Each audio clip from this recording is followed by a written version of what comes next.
बेटा देता है, बेटा बेटा आग लगा देगी। तो मैं बड़ा डरता था।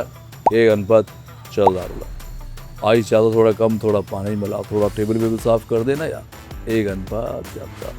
रिमेंबर दिस वर्ड है, तुम स्टार हो। सत श्री अकाल, नमस्कार, अस्सलाम वालेकुम। हाय दोस्तों, मैं Mika Singh and you are watching me on IIFA unfilter.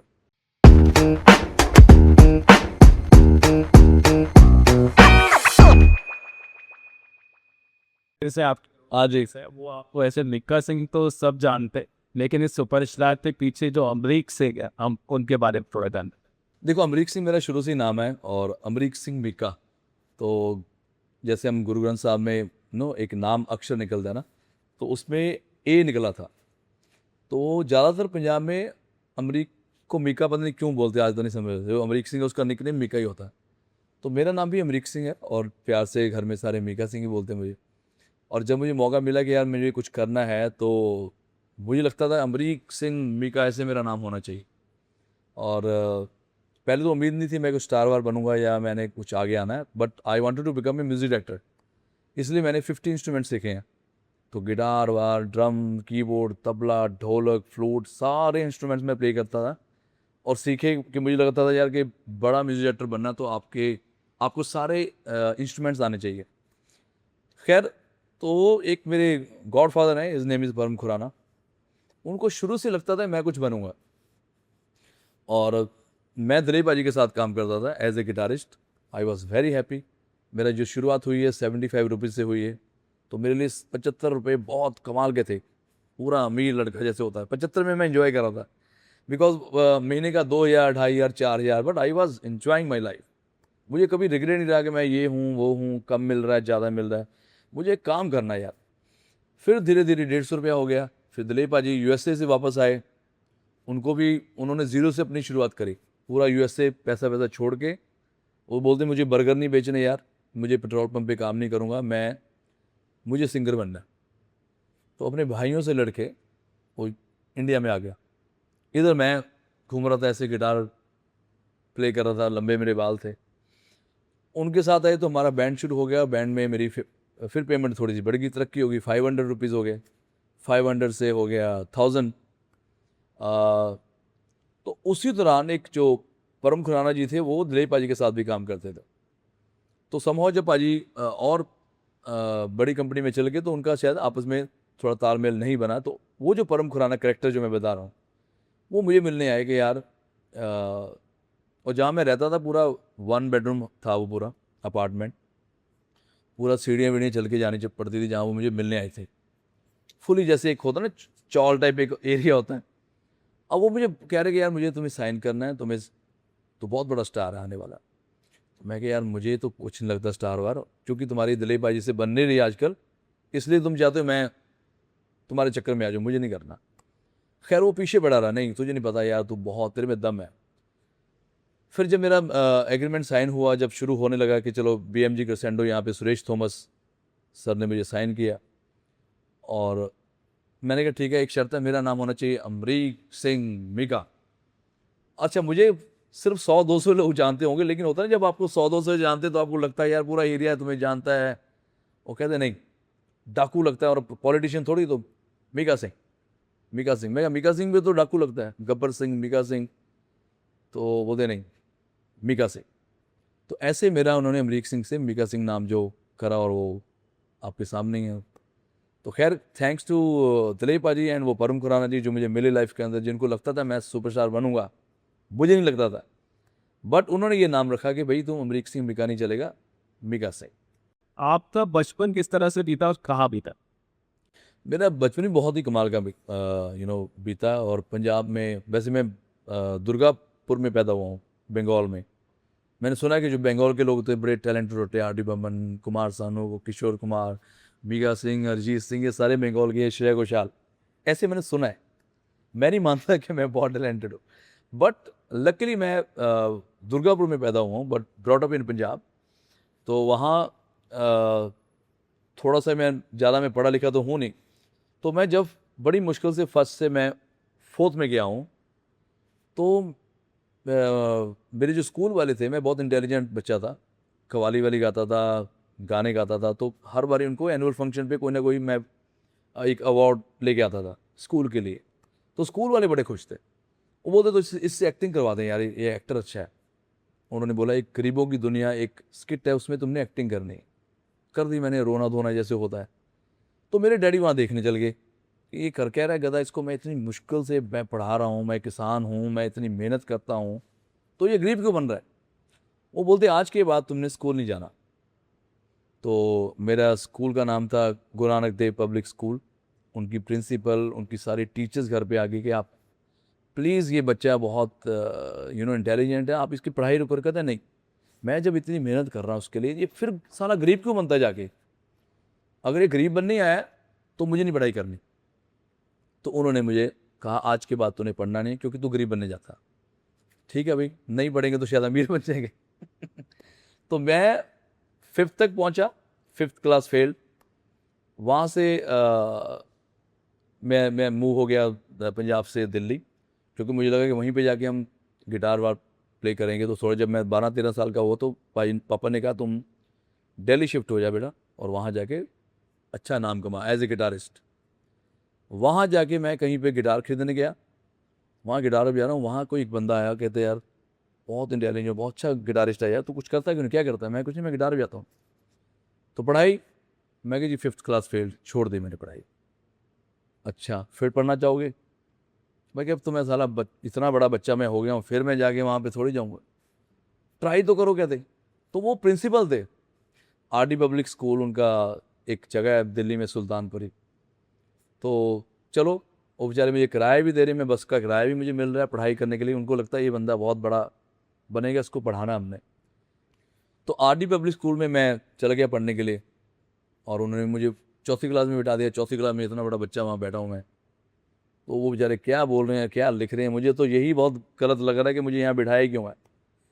तो मैंने 6 महीने में कहा कि सर यार मैं नहीं पढ़ पाऊँगा, तो बच्चे बड़े छोटे और मैं बहुत बड़ा हूँ, क्या चाहता है। मैं कहा यार क्लास तो आगे कर दो। वो बेचारे इतने प्यार करते थे, उन्होंने मुझे 7th में बिठा दिया। ऐसे ही सीधा 4th से जंप मारा 7th में। अच्छा 7th में भी मैं वो सारा, मेरे को मैथ आता ही नहीं है, मैथमेटिक्स नहीं आती। इंग्लिश थोड़ी बहुत मुझे समझ आ रही थी कि चलो यार क्या है कर दिया। चल फिर तू चाहता क्या है। मैं कहा यार मुझे बहुत, सच में मेरा सर फट रहा है, क्योंकि वो टीचर क्या मुझे बोलता मुझे नहीं समझ आ रहा। आप मुझे ऐसे करो, जब भी आपका कोई फंक्शन वंक्शन होता ना, मैं वहाँ पे बैठ जाऊँगा गिटार लेके, मैं बोलूँगा तुम्हारे स्कूल का मैं बच्चा हूँ। तो ऐसे कैसे हो गया यार, ऐसा किसी को पता चला। मैं क्या ही पता चलेगा, 9th में बिठा दे। मैं कहा हाँ 9th ठीक है। 9th में बैठ जाता मैं जाके। और 9th में थोड़े से बच्चे, थोड़े से बड़े थे वहाँ पे। अब 9th में सीधा एक ही साल में हो रही सारी तरक्की मेरी है। एक ही साल में 9th में बैठ गया, फिर नहीं समझ आ रहा। और 10th में तो वैसे ही बेड़ा गर्क होता है सब बच्चों का, बेचारे जो पढ़े लिखे भी होते हैं वो भी पागल हो जाते हैं बोर्ड्स के एग्जाम वगैरह। तो मुझे पहले किसी ने डरा दिया कि भाई इसके बाद तुमने 10th में जाना है, और 10th में तो बड़े बड़े की बैंड बज जाती है।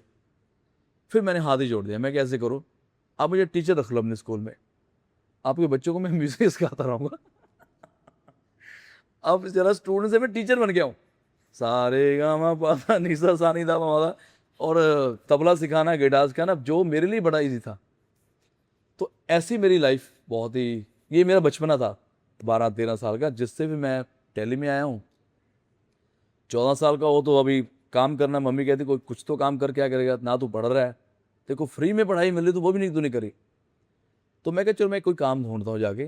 तो रामलीला हो रही थी वहाँ पे, तो रामलीला में जाके वहाँ पे मुझे मौका मिला कि भाई क्या करोगे। मैं क्या, मैं म्यूज़िक करूँगा जी। रामलीला म्यूज़िक, हाँ। तो जब वो रावण ऐसे ऐसे करता है तो पीछे म्यूज़िक तो चाहिए यार। वो तो हाँ आइडिया अच्छा। और मेरे से पहले दिलीप पाजी रामलीला कर चुके थे उस जगह पे। तो दिलीप पाजी क्योंकि अमेरिका चल गए थे, तो उनकी जगह पे मुझे वो जॉब मिली कि हाँ यार 10 दिन के लिए हमें एक बड़ा अच्छा म्यूजिशियन मिला है, गिटार बजाता है, तबला बजाता है। तो दोनों भाई हम बैठ गए रामलीला में।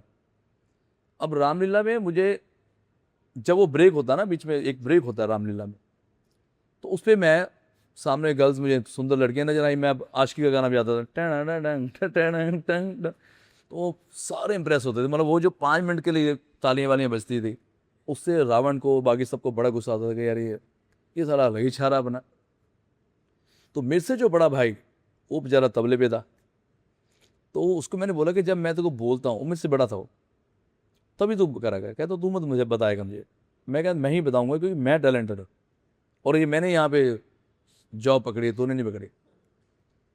वो तभी ना वहाँ पे ये जो रेडी लगी होती है ना, रेडी पे मूंगफली मिलती थी, वही हमारा स्नैक्स तो होता था मतलब उस वक्त कि भाई क्या खाओगे, मूंगफली और चाय।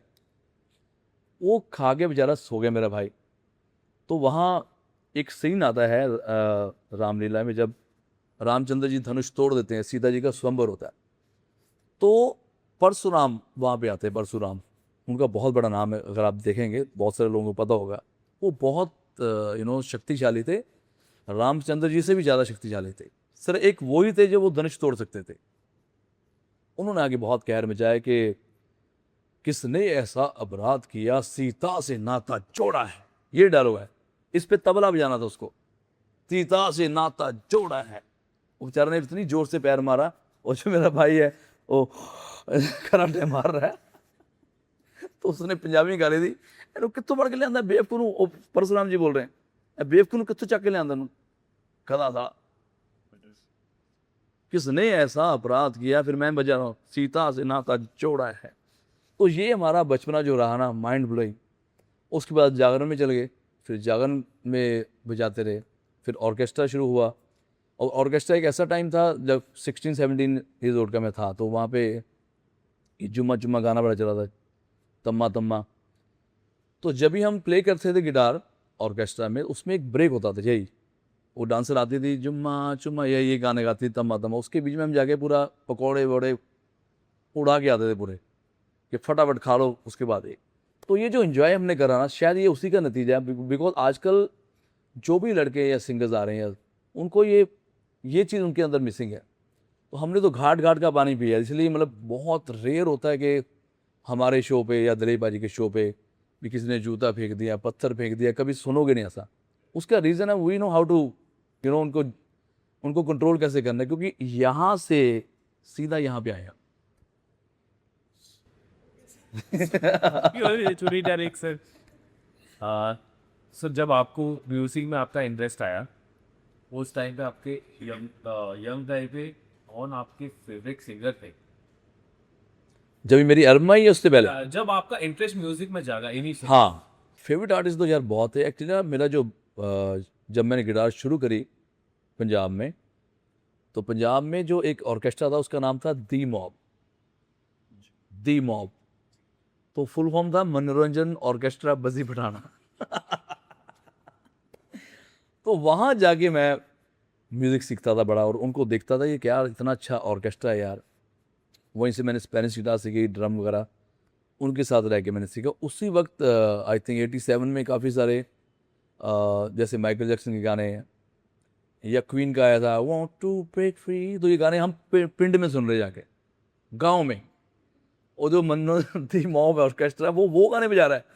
अच्छा उनको मतलब नहीं पता, वो पता नहीं कहाँ से ढूंढ ढूंढ के वो बेचारे बोलते थे कि हम बोल क्या रहे ये नहीं पता, पर एक्सेंट पूरा आ रहा है।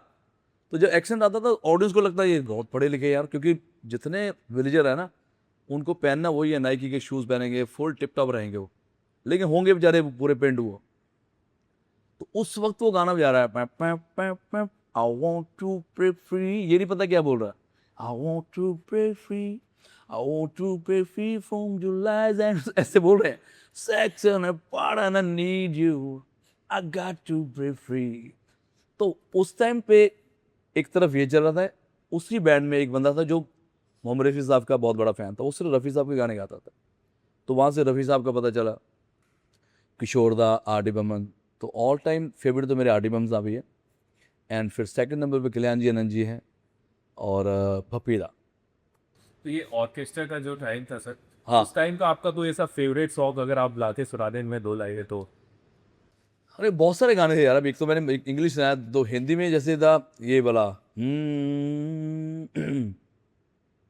एक वो उस वक्त गाते थे, तभी मुझे ये नहीं पता था ये फिल्म कौन सी है और एक्टर कौन से। मैं तो बहुत छोटा था, लेकिन बेचारा वो गाना अभी मुझे पता चला, वो बच्चन साहब का गाना, वो उसमें अमिताभ बच्चन जी है। एक रोज मैं तड़प के तेरे दिल को थाम लूंगा, मेरे हसीन कातिल मैं तेरा नाम लूँगा, मैं तेरा नाम लूँगा, मैं तेरा नाम लूँगा। तो वो ऐसे गाने गाते थे तभी। तो एक वो स्ट्रगल का जब अपना टाइम होता है, उस टाइम पे आदमी को बहुत सारी लर्निंग्स मिलती है लाइफ के लिए। तो आपकी लाइफ का ऐसा कोई लेसन जो आपको लर्नी हुई हो पी आज तक आपके? यार मैंने कभी स्ट्रगल माना नहीं है, बिकॉज जो है मैंने ना जब 75 रुपीज़ में लेता था तो मैं तो बहुत खुश था। 150 पे आए, 500 पे आए। आई थिंक हार्ड वर्क पे मैं बिलीव करता हूँ। मैं बहुत हार्ड वर्किंग था। आई थिंक स्ट्रगल तभी होता है जब आप, आजकल स्ट्रगल कैसे चलता है, बहुत सारे जो बेचारे सिंगर्स हैं या एक्टर्स हैं वो सीधा स्टार बन जाते हैं क्योंकि उन्होंने मेरी लाइफ में स्ट्रगल देखा नहीं है। तो उनका स्ट्रगल शुरू हो जाता है जब वो हिट हो जाते हैं। जब वो हिट होते हैं फिर वो देखते हैं हमें करना क्या है। हिट तो हो गए हैं, टैलेंट से भी हो गए हैं, फ्लूक से भी हो गए हैं या किस्मत से हो गए हैं, पर उसके बाद स्ट्रगल चालू होता है। अगर आप हार्ड वर्किंग हो तो अगर आप बच्चन साहब को देखेंगे तो बच्चन साहब तो सुपरस्टार है, उनसे बड़ा कोई स्टार अभी ना आया है ना आएगा। तो वो अभी तक हार्ड वर्क ही कर रहे हैं। I think you always focus on hard work. अगर आप हार्ड वर्क करोगे तो आपको स्ट्रगल नज़र नहीं आएगा। तो अगर मेहनत करके आगे आओगे तो आपका स्ट्रगल रुक जाता है। हर किसी के करियर में एक टर्निंग पॉइंट आता है या जहाँ से एक अलग दौर शुरू होता है आपके लिए करियर का। तो आपके करियर का वो कौन सा गाना का और उसके अराउंड वो कैसे पॉसिबल हो पाया? जैसे अब मेरी memory I was in school, TV पे नए नए सिंगल्स आना शुरू हुए थे। तो एक आपका टेल मी समथिंग और सावट पे लकी हाँ। वो हम बहुत स्कूल का बहुत लास्ट। तो आपके हिसाब से आपका बहुत सा ऐसा यार मेरा पहला गाना तो था सावन लगी आग, और उसी एल्बम में एक दूसरा गाना था पुताओ दिन नहीं हो लंघदा ते रात नहीं हो लंघदी। वो बहुत अच्छा गाना था। वो एक हिंदी था एक पंजाबी था। तो हिंदी गाने से मेरा नाम बहुत हो गया था सावन में से। जो सेकंड गाना था उससे मुझे शोज़, नंबर ऑफ शोज़ मुझे बहुत मिले। थोड़ा बहुत स्मार्ट तो था ही मैं कि यार कैसे कैसे आगे बढ़ना है। तो लकीली गाना सुपर हिट हो गया। और सिंगिंग का मुझे तभी इतनी नॉलेज नहीं थी, मुझे सिर्फ म्यूज़िक की नॉलेज थी क्योंकि मुझे म्यूज़िक डायरेक्टर बनना है, सिंगर तो बनना नहीं था मुझे। बट कोई म्यूज़िक डायरेक्टर ले नहीं रहा था तो मैंने सोचा चलो खुद ही कूद जाते हैं। और तभी इतना रियाज बाज मेरा था नहीं जब मेरी फर्स्ट एल्बम थी। तो अभी भी अगर आप आवाज़ सुनेंगे तो थोड़ी यूनिक और स्ट्रेंज वॉइस है। खैर वो गाना चल गया बहुत बड़ा, जब हिट हो गया और उसके बाद मुझे रियलाइज़ हो गया यार मुझे म्यूज़िक का तो शायद कोई काम देगा नहीं, तो मुझे सिंगिंग करनी। तो मैंने वापस रियाज करके फिर टेल मी समथिंग मेरा गाना आया। तो उससे एक अलग फ़ैन फॉलोइंग मेरी बनी, बिकॉज वो बहुत ही बड़ी और बहुत एक्सपेंसिव उस वक्त की वीडियोज़ एंड बहुत लार्जर दैन स्केल पे उनका उन्होंने प्रमोशन करी थी। पूरी एल्बम मैंने लंदन में जाके रिकॉर्ड करी थी ये गाने की। और वीडियो कुकी गिलाटी यस, जिन्होंने अभी एक सैफ अली की आई ना ज्वेल थीफ, उनके जो डायरेक्टर है उनको पहला ब्रेक मैंने दिया। मैं मजाक कर रहा हूँ, उस वक्त बहुत टॉप पे थे वो।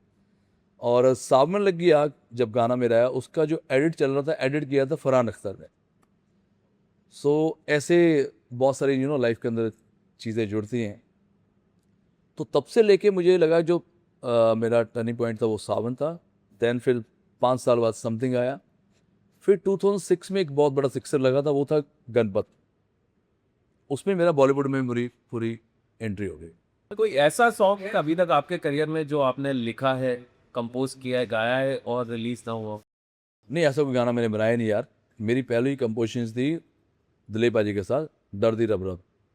मैं डर दी रब रब, ये वाला गाना था। सेकंड था सामने लग गया, which is written compose arrange by me. फिर ये समथिंग आया। फिर गणपत जब आया तो गणपत के टाइम पे मुझे था यार मुझे बॉलीवुड में एंट्री मारनी, बॉलीवुड में स्ट्रगल नहीं करना मुझे। मैं नहीं जाऊँगा कि अनु जी मुझे ब्रेक दो बेटा देता है बेटा बेटा आग लगा देंगे। तो मैं बड़ा डरता था कि यार अगर मैं किसी के पास जाऊँगा, अगर उसने बोल दिया मुझे नहीं तुमसे गाना गवाना, तो मैं अपनी नज़र में पूरा स्टार बन चुका था। और मैं एक लौता स्टार हूँ जो विदाउट बॉलीवुड मैंने हमर ले के मैं घूमता था यहाँ पर। तो तभी ये फैशन था कि जितने सिंगर्स थे, प्लेबैक सिंगर्स, म्यूजिक डायरेक्टर्स, वो सारे छोटी छोटी गाड़ी में घूमते थे। इसलिए नहीं घूमते थे कि उनके पास पैसा नहीं था, इसलिए घूमते थे कि यार प्रोड्यूसर या एक्टर या म्यूजिक डायरेक्टर उनसे चिढ़ ना जाए। तो जानबूझ के बेचारे ऐसे थैला पहन के जानते थे और एक डायरी लेके जाते थे। वो फैशन बन गया था तभी। कि ऐसे ही जाना है, ताकि म्यूजिक डायरेक्टर को या प्रोड्यूसर को ये ना लगे कि यार ये तो साला बहुत बड़ा सिंगर बन गया। मैं आया हूँ हमर पे, और मुझे शान भाई बोलते हैं तेरा कौन सा, कोई नहीं तेरे को गाने देगा, तुझे ऑटो पे जाना पड़ेगा यहाँ पे। फिर मैं कहा यार ये क्यों जाना पड़ेगा। शान भाई, नहीं मिका यहाँ पे ऐसा नहीं चलता यार, तू इतना बड़ा ट्रक ले गए, कोई माइका लाल तुम्हें गाना नहीं देगा। तो पर मैं क्या, मैं तो यहाँ दिखाने आया कि मुझे, मैं स्ट्रगलर नहीं हूँ। कहता नहीं, स्ट्रगलर तुम्हें बनना पड़ेगा यहाँ। यहाँ यही चलता है कि आपको छोटी गाड़ी में घूमना पड़ेगा, आपको नॉर्मल शूज़ पहनने पड़ेंगे। पहले ये स्टाइल चलता था। इक्का दुक्का ऐसे सिंगर्स थे जो बहुत स्वैग में रहते थे। मैं फंस गया। मैं क्या, चलो मैं और टाइम्स ऑफ इंडिया की एड बहुत महंगी थी, कैसे बताएं कि मैं मुंबई में हूँ, कैसे बार बार छपाएंगे, 4 लाख का पेज कौन लगाए। हमर लेते हैं, हमर लेके घूमता रहूँगा मैं, और सबको पता चल जाएगा कि यार मीका सिंह घूम रहा है, मीका सिंह घूम रहा है, तो कोई ना कोई तो काम आएगा। घूमते घूमते मुझे 6-7 महीने हो गए। पेट्रोल बहुत पीती है हमर, और तभी मुझे पता नहीं था कि यहाँ पे बॉडीगार्ड का फैशन है ही नहीं है। कोई तुम्हें नहीं रोक रहा, कोई तुम्हें ऐसे डिस्टर्ब नहीं कर रहा। मेरे यहाँ 6-6 बॉडीगार्ड मैं लेके गया रहा हूँ, उनका खर्चा अलग चलता मुझे। अब पूरा असर पड़ गया कि साला एक तो ये खाते बहुत है, क्योंकि वो थे ही सारे 6-6.5 वाले, और एक कोई गाना भी नहीं यहाँ पे दे रहा। तो क्या करे, करते करते 2 बेडरूम हॉल का मैंने फ्लैट ले लिया वहाँ। वहाँ पे हम 6-7 लोग, ये विजय विचारा बैठा था वहाँ, ये पूरा परोठे बनाता रहता था।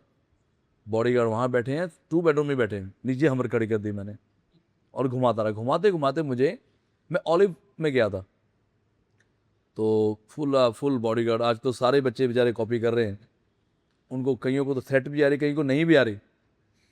तो वहाँ ऑलिव में मैं गया, तो वहाँ संजय गुप्ता सर मुझे मिले, और रेमिका बाजी, उन्होंने देखा यार इतने सरदार लेके घूम रहा बंदा, बहुत ही बड़ा स्टार होगा शायद। और था भी, ऐसी बात नहीं है, उतना बड़ा नहीं था जितना मैं चलता था स्वैग से। उसी दिन उन्होंने बोला कि यार 12:30-1 बजे, कहते चलो यार मेरे घर चलो बाजी। होता ना कि लक साथ दे रहा था, वो भी एक गॉडफादर है संजय गुप्ता जी मेरे। तो उन्होंने बुलाया अपने घर पे उसी दिन, जिस दिन मैं ऑलिव में गया हूँ। तो पूरी हमर वर में लेके मैं उनके घर पे गया हूँ। बहुत अच्छा उन्होंने खाना खिलाया, 2-4 ड्रिंक भी हमने मारे, और उन्होंने मुझे एक ट्रेलर दिखाया, shoot out at Lokhandwala movie का नाम है। तो उन्होंने एक ऐसी ट्रेलर बनाया था जैसे मूवी के शॉर्ट्स जोड़ के, बोलते ये मूवी है, और पाजी ये गाना है, एक बहुत अच्छा गाना था। हमारे 4 पैक लगे, मैंने कहा बोले ये गाना सही नहीं है, पर पाजी ये गाना अच्छा नहीं। तो जो मेरे साथ लड़का था, बड़े पाजी, विमल ओबराय उनका नाम है, अभी वो धुरंधर में आए हैं, जो एक बलोचिस्तान दिखाते हैं, जब वो जाते गन लेने, वो लंबा सा जो बंदा है, तो वो मेरे फ्रेंड है, मेरे से बड़े हैं थोड़े से। तो वो मुझे ऐसे ऐसे कर रहे कि नहीं यार तुझे गाना मिल रहा, तुझे क्या लेना देना। और वो मुंबई पहले शिफ्ट हो गए थे, ये बॉम्बे है यार, तेरे को गाना मिल रहा तो अपने ड्रामे करता जा रहा है, पहले तो ज़मीन पे आ और बोलो सर यस ये गाना अच्छा। मैं पर गाना नहीं अच्छा है। वो संजय जी फिर वापस आए, कैसा गाना लगा। मैं कहा संजय भाजी नहीं, गाना मज़ा नहीं आ रहा। कहते चलो ठीक है। वहाँ से हम 6 बजे पार्टी करी, हम निकल गए। 6 महीने बाद उनका फ़ोन आया, तो और गाना ये नहीं है तो गाना क्या होना चाहिए। मैं कहा जो गैंगस्टर वो गाना नहीं गाते, वो सिर्फ ऑर्डर देते हैं, ए गणपत चल दारूला, आई ज़्यादा थोड़ा कम, थोड़ा पानी मिला, थोड़ा टेबल वेबल साफ़ कर देना यार, ए गणपत गणपत। उन्होंने बोला भाई आ जाओ।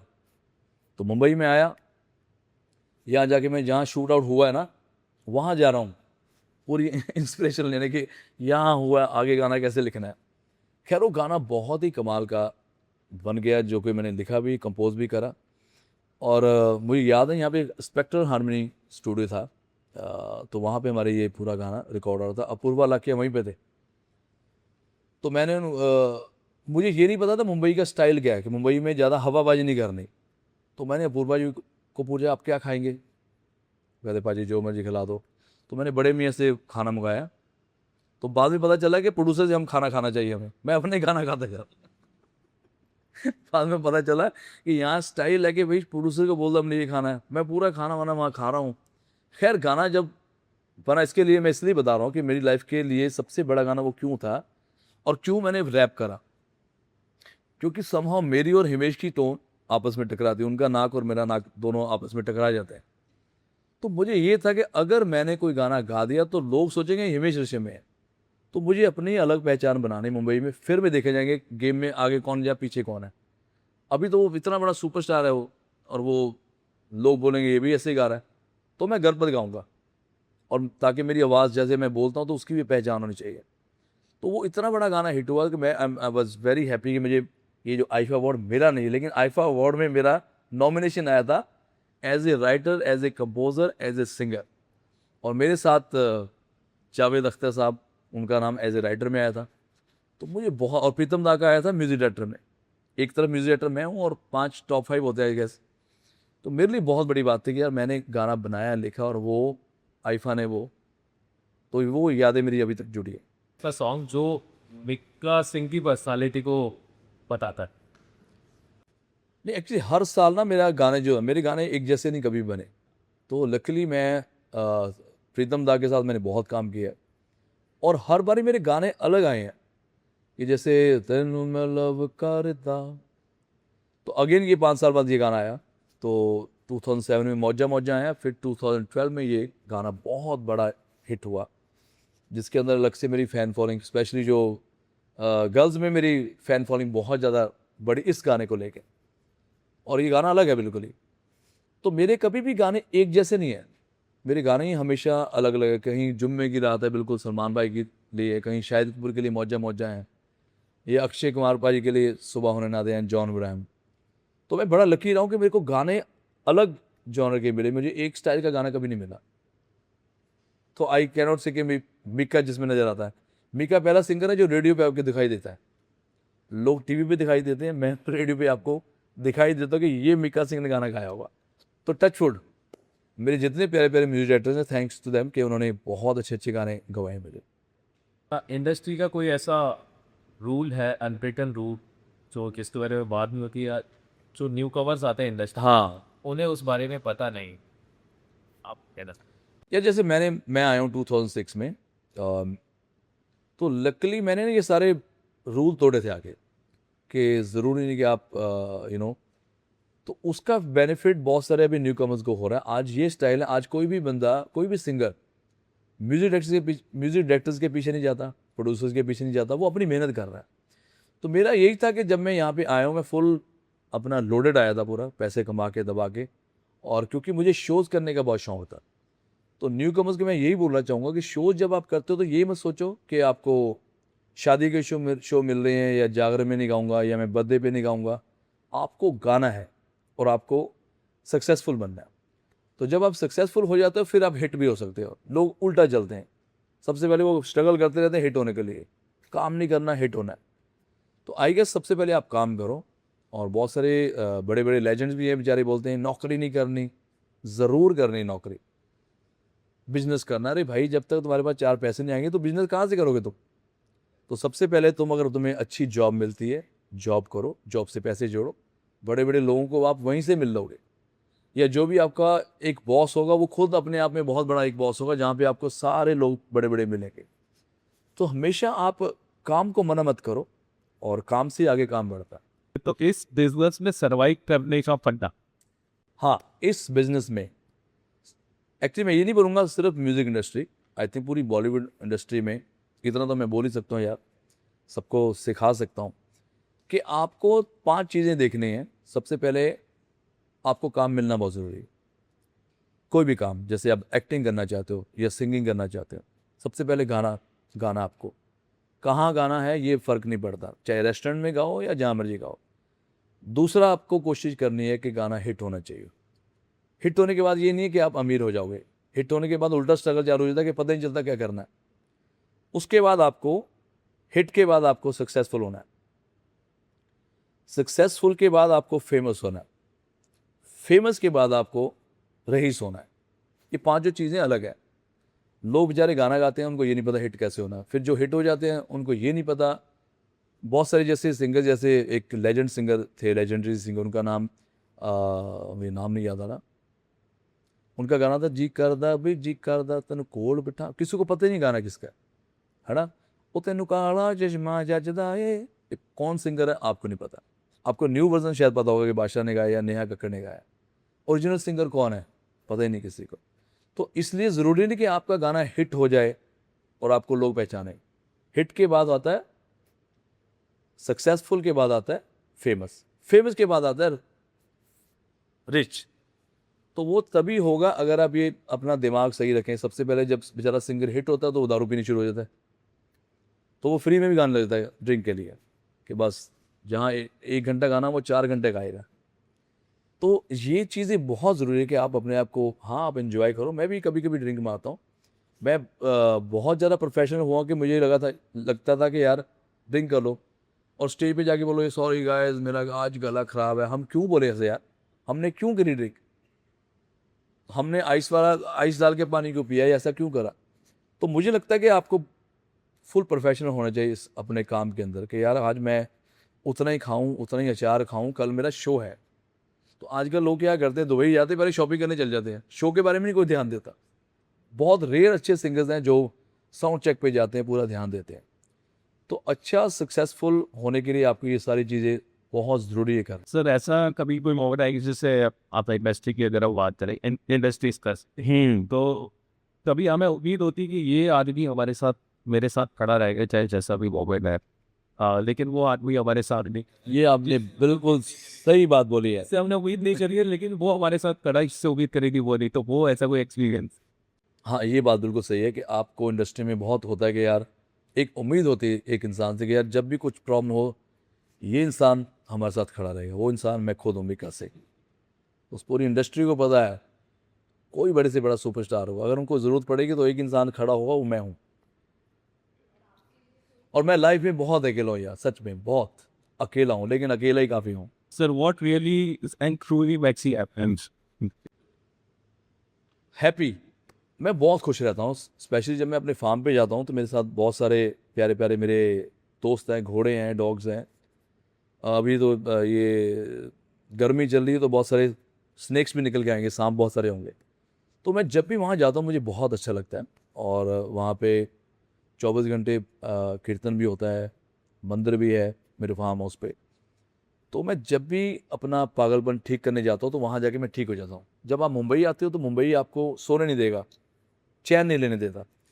You are doing everything and सब कुछ स्मूथली सही जा रहा है, फिर भी आपका दिमाग, आप दीवार को देखते रहते हैं कि अब क्या। जैसे मैंने बहुत सारे मैं तो सिंगर्स को ही बोलूँगा बेचारे को, उनके 3,000 गाने हिट हो गए हैं। 3,000 के बाद फिर एक गाने के लिए ढूंढते रहते हैं कि यार हिट गाना कदम था। तो मैं उस पर बिलीव नहीं करता।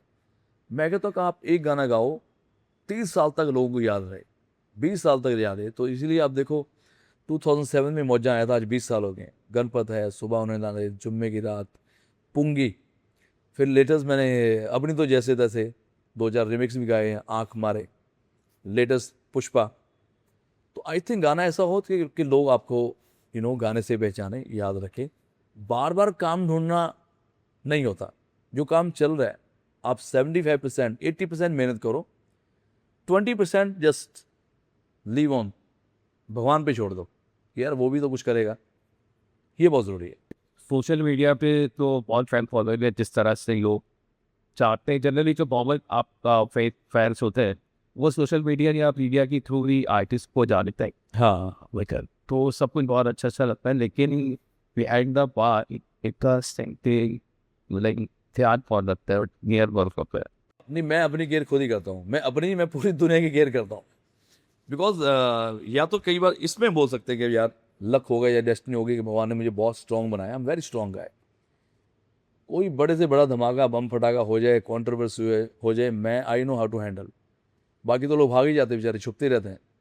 बट टचवुड मैं तो लोगों की भी कॉन्ट्रोवर्सी पूरी कईयों में तो कूद जाता हूँ और कईयों को मैं मैनेज कर लेता हूँ। जैसे रिसेंटली अभी रणवीर सिंह के ऊपर इतना हुआ तो सबसे पहले मेरा ही था कि यार मैं मैनेज करूँगा उनको, जो भी तुम्हारे अगेंस्ट जा रहे हैं। तो मुझे लगता है कि यार अगर आप थोड़ा सा किसी को, अपने दोस्त को सहारा देंगे तो बहुत बहुत एक उसको एक बैकअप मिल जाता है। तो आपने सबसे पहले ये सीखना है कि अगर आपका दोस्त आपको रात को कहे यार मुझे एक प्रॉब्लम है, तो आपने ये ज़रूर बोलना यार क्या प्रॉब्लम है। वो अपनी प्रॉब्लम बताएगा, आप पहले मत डर जाओ, आप बोलो डोंट वरी मैं कुछ करता हूँ, मुझे थोड़ा टाइम दे।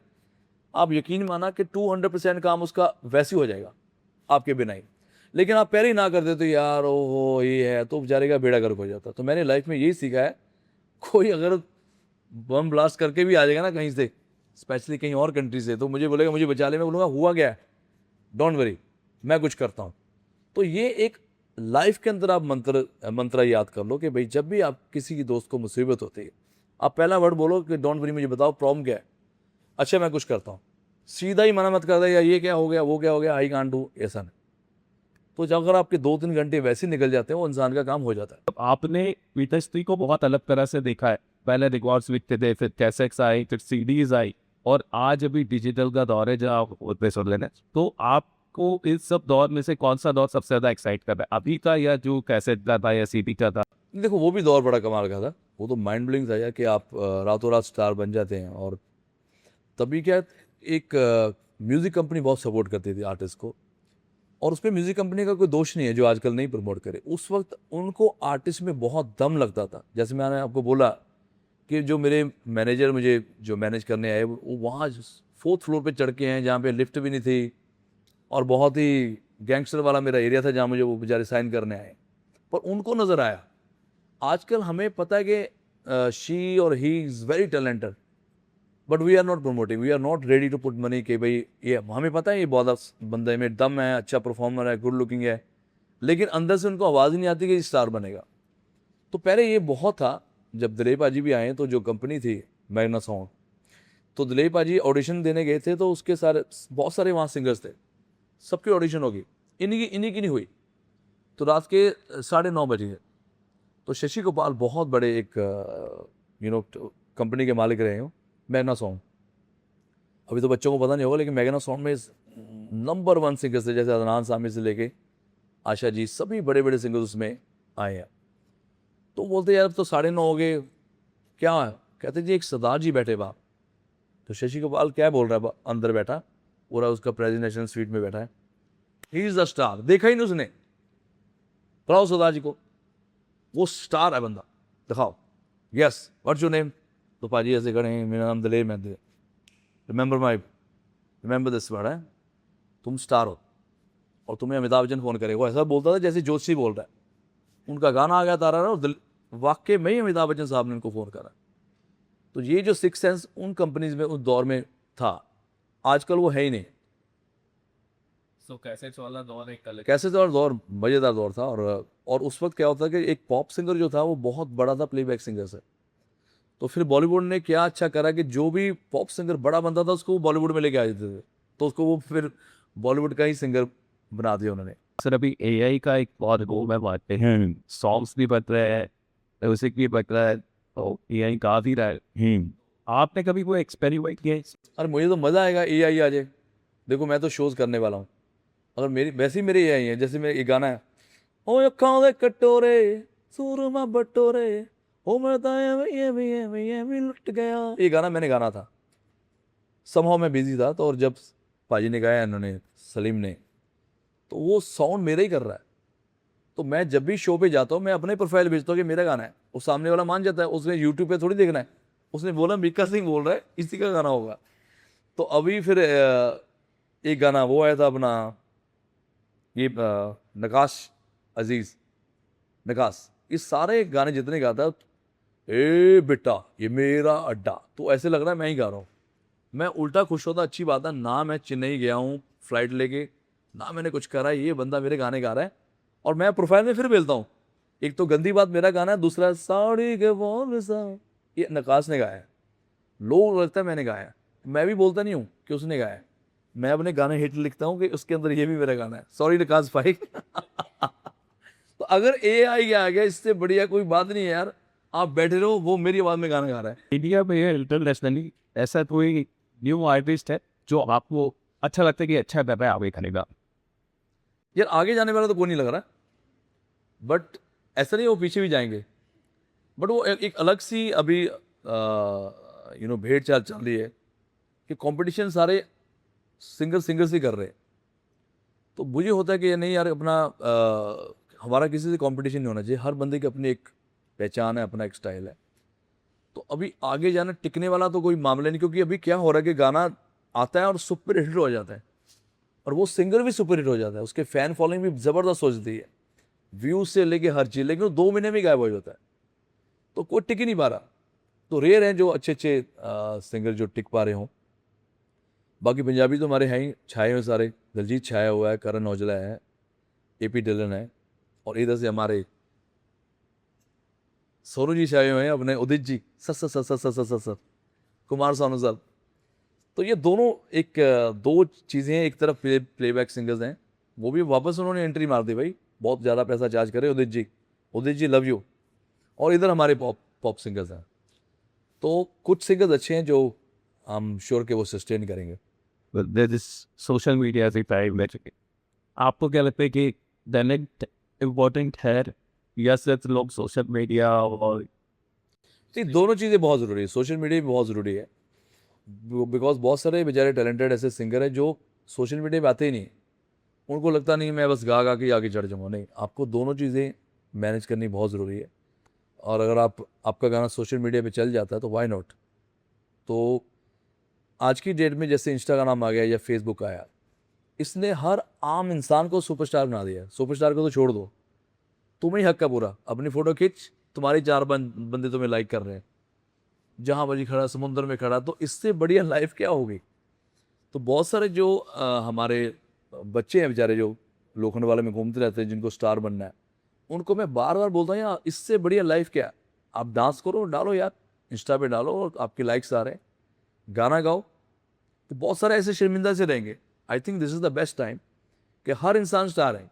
आप अपने डॉग की फ़ोटो डाल दो, लोग बोलेंगे so cute, is so cute, क्योंकि लोग इतने वेले हैं और उनके पास टाइम ही बहुत है। वो कहते कुछ भी हो जाए, अच्छा बेचारा डॉग मर गया, हाँ वेरी सैड फलाना। तो this is the best time, अगर आपके पास थोड़ा सा भी टैलेंट है तो आपको दिखाने का मौका ज़रूर मिल रहा है। 2025 जयपुर में आपने जो परफॉर्म किया, जी सबसे आईफा पे हिस्ट्री की सबसे बड़ी ऑडियंस थी वहाँ तक। हाँ, जब पीछे से जो लोग आपको चेयर कर रहे थे, शायद आपको कुछ सर्टिफाइड देख, तो वो फैंस थी या क्या? बट यस, फैंस मेरे वाकई में बहुत हार्डकोर फैंस हैं। मेरे फैंस बहुत ज़्यादा नहीं, लेकिन जितने बहुत ही कमाल के फैंस हैं और हार्डकोर फैंस हैं।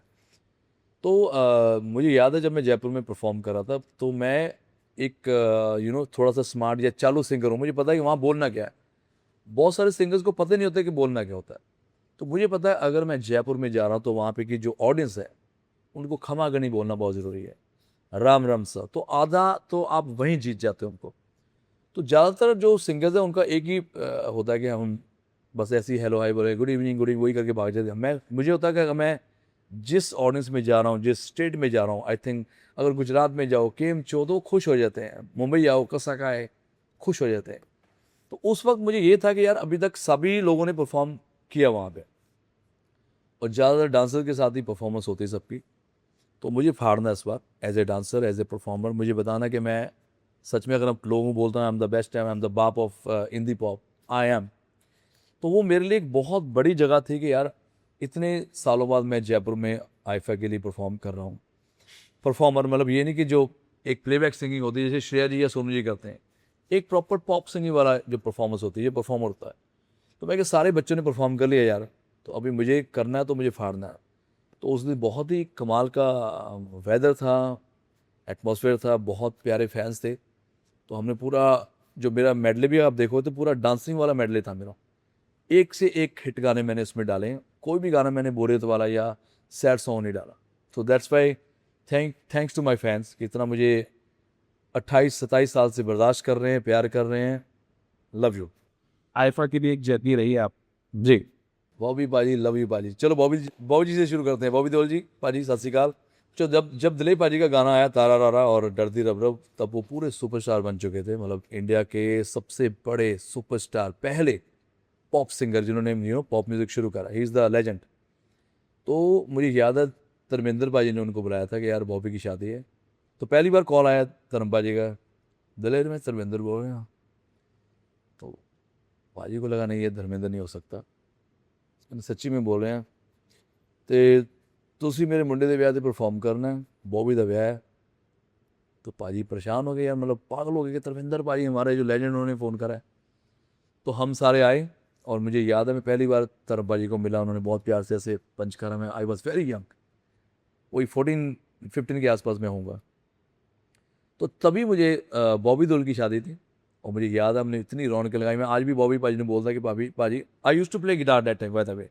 तो मैं साइड पे पूरा गिटार भी आता था, पूरे लंबे बाल मेरे, उस वक्त बॉबी देओल जी के भी बड़े लंबे बाल हैं, मैं छोटा बॉबी देओल उनके सामने। और बहुत हमने एंजॉय करा। विनोद खन्ना साहब थे, पूरी इंडस्ट्री वहाँ पे थी। और मैं किसका फ़ैन था पता? मैं चंकी पांडे जी के साथ ही फ़ोटो खिंचा रहा हूँ, क्योंकि सारे स्टार निकल के चंकी पांडे जी मेरे हाथ में आ गए।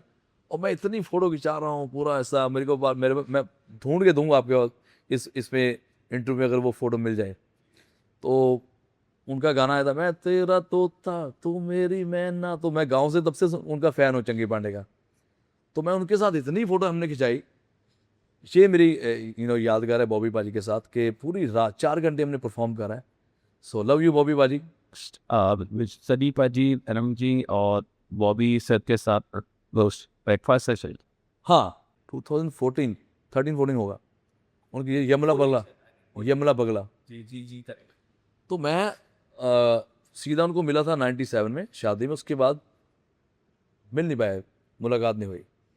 तो यशराज में मेरा कोई गाना चल रहा था, और वहाँ पे ये एक म्यूजिक डायरेक्टर है तोशी, छोटे भाई मेरे तोशी अंशारी, ये उस फिल्म के लिए म्यूज़िक कर रहे थे।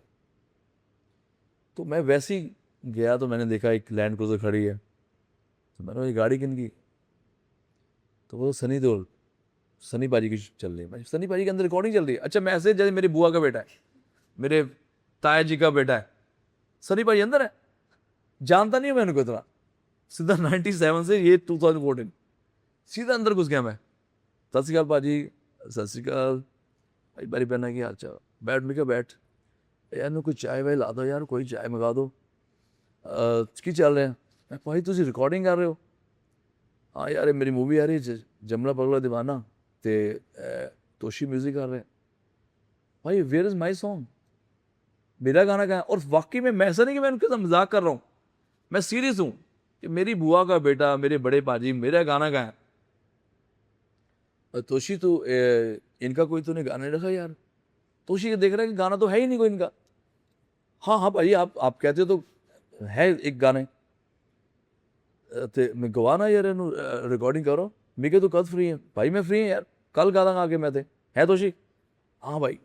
तो तोशी मुझे बोलता है कि पाजी मुझे तीन तीन महीने हो गए, 6 महीने से सिटिंग चल रही है, कहता है मैं सिर्फ सनी पाजी के पैरों पे ही देखता रहता हूँ यूँ, और आप आए हो, आप ऐसे कर रहे हो जैसे आपकी बुआ का बेटा है, मेरा गाना गा, चाय पी रहे, पकौड़े खा रहे हैं। तो ये ना एक मैं नहीं कहता कि मैं बहुत इंटेलिजेंट या स्मार्ट हूँ, पर मुझे ये था यार, अगर सनी देओल अंदर बैठा तो हमें मिलना चाहिए जाके। तो जाके मैंने पाँव छू के पकौड़े खाए, कॉफ़ी पी यशराज में, और गाना मेरा सिलेक्ट हो गया यमला पगला का। तो लव यू बाजी, सनी बाजी बहुत प्यार करते हैं, एंड हमारे पंजाब की आन बान शान है, शेर है पंजाब के। तो टैबा में जब मेरा गाना जब मैंने परफॉर्मेंस शुरू करनी थी, तो उसी वक्त दमादम, सुबह उन्हें ना दे, सारे एकदम से पटाखे मेरे पास पड़े थे, एक से एक। और उसमें से ये गाना बड़ा हिट था, खाली पीली रोकने का नहीं, तेरा पीछा करूंगा रोकने का नहीं। तो वो जब मैं गया ही था, तो पहले लोग भाई का मतलब ऐसा था जैसे मैंने पैसे दिए सबको, कभी मैं जाऊंगा तो मेरा ही नाम लेना है। तो खैर सामने ऋतिक भाई भी बैठे थे, और सारे बड़े बड़े सुपरस्टार वहाँ बैठे थे। तो जैसे ही गाना शुरू करा दमादम, तो सारी ऑडियंस पागल हो गई।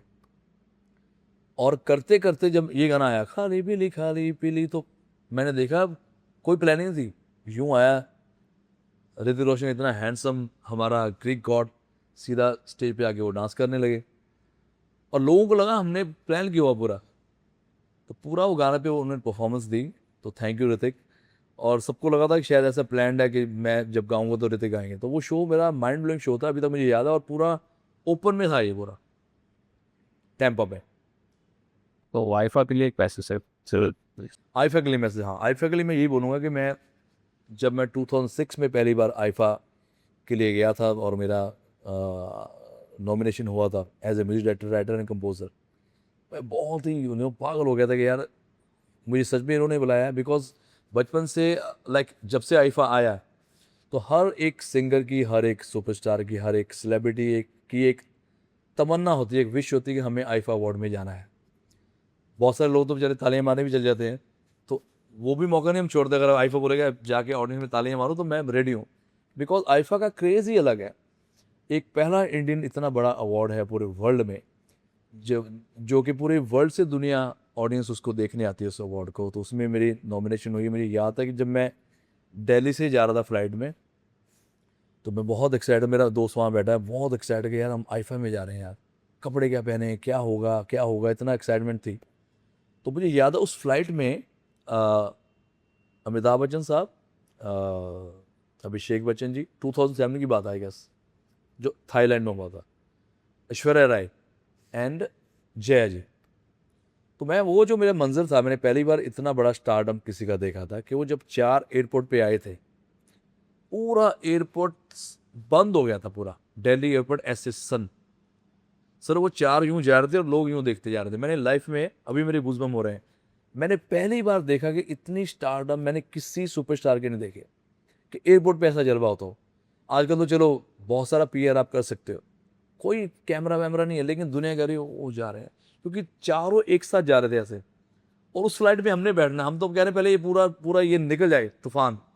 तो मेरे आंखों के सामने बच्चन साहब जा रहे हैं, अभिषेक जी जा रहे हैं, जया जी, ऐश्वर्या, चारों जा रहे हैं। उसी फ्लाइट में मैं बैठा हूँ, तो मेरी लकड़ी वहाँ तभी कंट्रोवर्सी भी चल रही।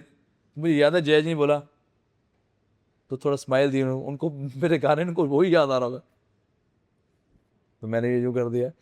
तो वो मेरा एक यादगार पल था कि यार मैं इतने बड़े सुपरस्टार के साथ मैं बैठा हूँ, टाइम स्पेंड कर रहा हूँ। So again IIFA rocks. तो आईफा पूरे हिंदुस्तान की एक आन बान शान है, और मैं बहुत सारे सिंगर्स को और एक्टर्स को मैं ज़रूर रिक्वेस्ट करूँगा कि कभी कभी आप एक उसमें आ जाते कि हमें पैसा ही कमाना है और पैसे ही चार्ज करने हैं। कभी कभी वी शुड सपोर्ट आईफा, क्योंकि इन्होंने बहुत हार्ड वर्क करा है इस अवार्ड को यहाँ तक लाने के लिए। एक कोई ऐसा आईफा ट्रेलर के लिए एटलीस्ट गाना अगर आप उसका किस्म। सो मेरे बर्थडे पे मैं बहुत प्यारा गाना एक रिलीज़ कर रहा हूँ, जिसका कोई मैंने वीडियो नहीं बनाया, और गाने का नाम है रियलिटी, और उसकी जो वर्डिंग है ये है, हकीकत ने जाली लग दिया जिंदगी, है तेरे बाजों खाली लग दिया जिंदगी, हकीकत ने जाली लग दिया जिंदगी, है तेरे बाजों खाली लग दिया जिंदगी। तो ये 2 लाइनें हैं और सरप्राइज सॉन्ग है, बहुत ही प्यारा गाना है। एंड नए लड़के आए हैं जिनका नाम है गिल रॉनिंग एंड दिलमार, उन्होंने ये गाना बहुत अच्छा कंपोज करा है। वो सीधा मेरे घर पे टपक गए किसी के थ्रू, और इसी सामने मेरा स्टूडियो है। उसी दिन कहते भाजी आपको गाना रिकॉर्ड कराना है, एंड पता नहीं कैसे उन्होंने कन्विंस करा। मैं कि मैं ऐसे गाने गाता नहीं हूँ, बट ये बहुत ही कमाल का रोमांटिक सॉन्ग है जो 10th जून को मेरे बर्थडे वाले दिन आएगा, एंड आई एम श्योर आपको वो अच्छा लगेगा।